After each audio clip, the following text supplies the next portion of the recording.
Welcome to the Miracle You, guiding you on the journey towards finding passion and purpose and how to discover, create, and live a life by your design. Whether your success has been plentiful or your missed opportunities have been overwhelming, we can help you become a more empowered, masterful person and show you how to share your gift with the world. It's time to inspire change from within with the host of the Miracle You, Vince Kramer.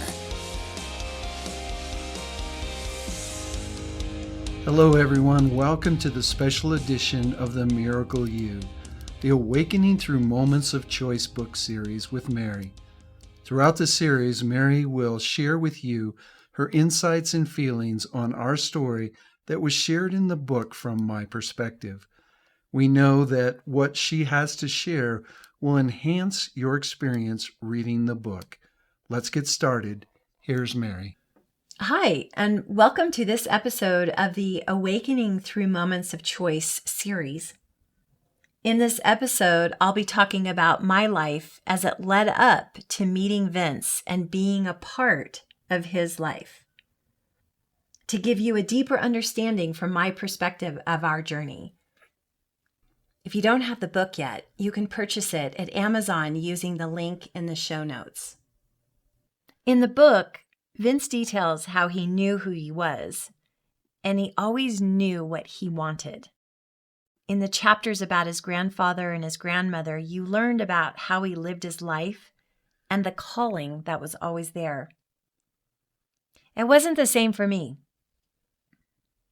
I felt I was always surrounded by people with that sense of confidence, but I didn't have it.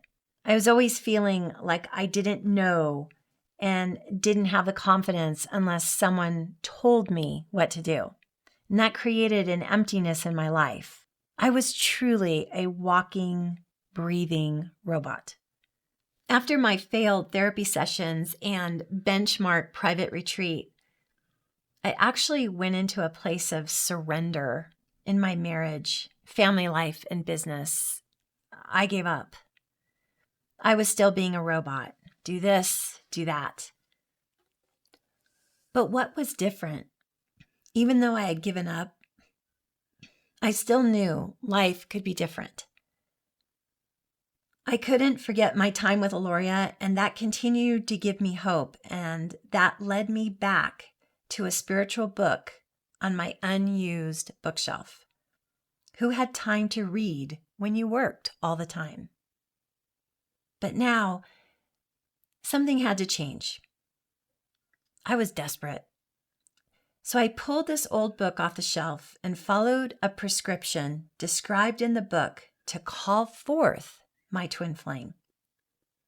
In my closeted spiritual experiences in that marriage, I had read books and met spiritual leaders and channelers who were in twin flame relationships. I believed that being just like them was the answer, and I wanted it. In the first episode, I shared with you that I used a process to call in my twin flame. One evening in October of 2006, when I was determined to change my life, I grabbed this book and filled the bathtub and lit the candles. With all my mind and heart, I followed the instructions.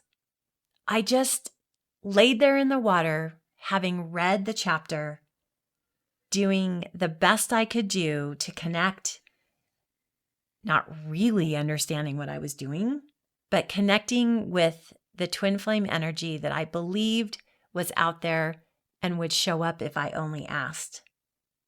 I blew out the candles, I drained the tub, and I went to bed. The next day, everything was the same, and for days after. But I had an idea, and that idea was to attend my first ever conference for realtors. Work was my salvation, and I was going to learn more and do more. I told my husband, I'm going, and I signed up. This was actually a big step. I never traveled alone in my marriage, and we basically did everything together.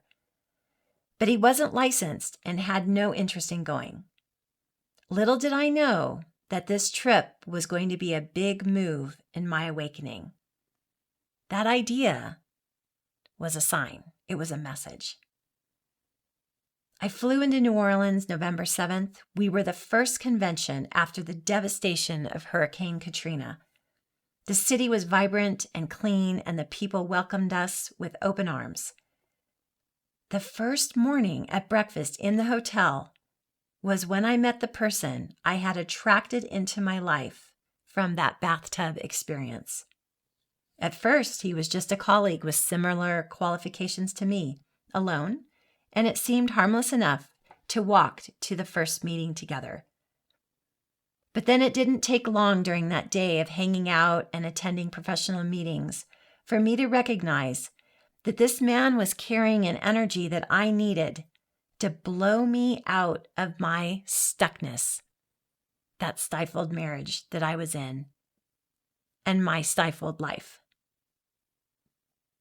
The prescription worked.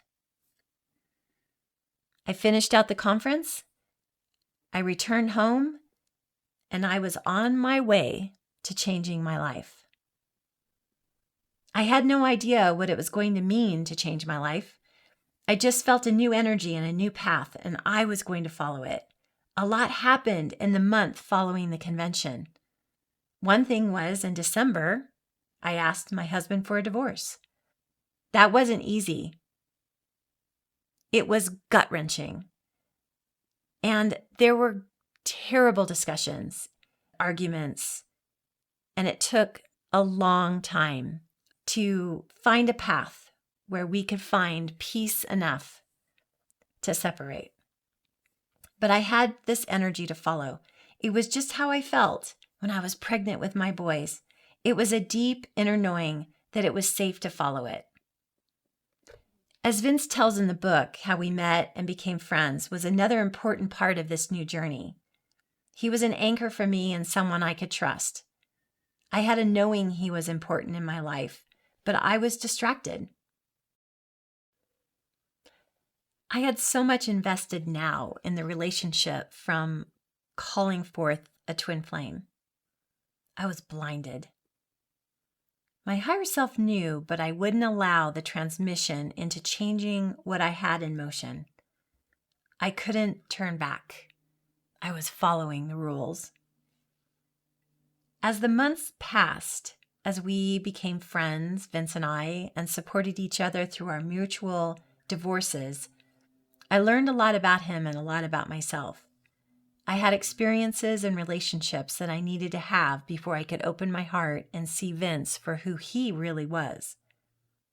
I found that the person I had attracted into my life from the bathtub experience was just someone to break me out of my marriage. I learned more about him and me in the relationship with him, and I had realized that I had created the same circumstances that I already had in my marriage. I was very lucky, though, to have found a friendship with Vince. As a matter of fact, he was the first person I called in the late summer after returning from a trip to Italy with that man that I had met in New Orleans. It was Vince that I could trust, and my heart felt a true connection with. I hope today's episode gave you a broader insight into the section of the book I covered. We all have personal journeys and they are very different, yet they have the same common thread. We are called to wake up and listen to our messages, to grow and expand. In the next episode, I'm going to talk with you about my feelings around spirituality and my fears that Vince was also too much like my ex-husband. Until our next time together, please enjoy the book. You've completed this episode of The Miracle You, but we have plenty more to help you discover your own personal passion and purpose. Head over to themiracleyou.com for free resources to assist you on your journey, as well as register for our free webinar, Discover Your Miracle Life, 3 mind-awakening steps toward your unique purpose, or apply for a one-on-one Your Life, Your Way breakthrough session and discover your next best step on your journey. All available exclusively on our website. That's themiracleyou.com. We look forward to sharing more experiences of passion, purpose, and life by design next time, right here on The Miracle You.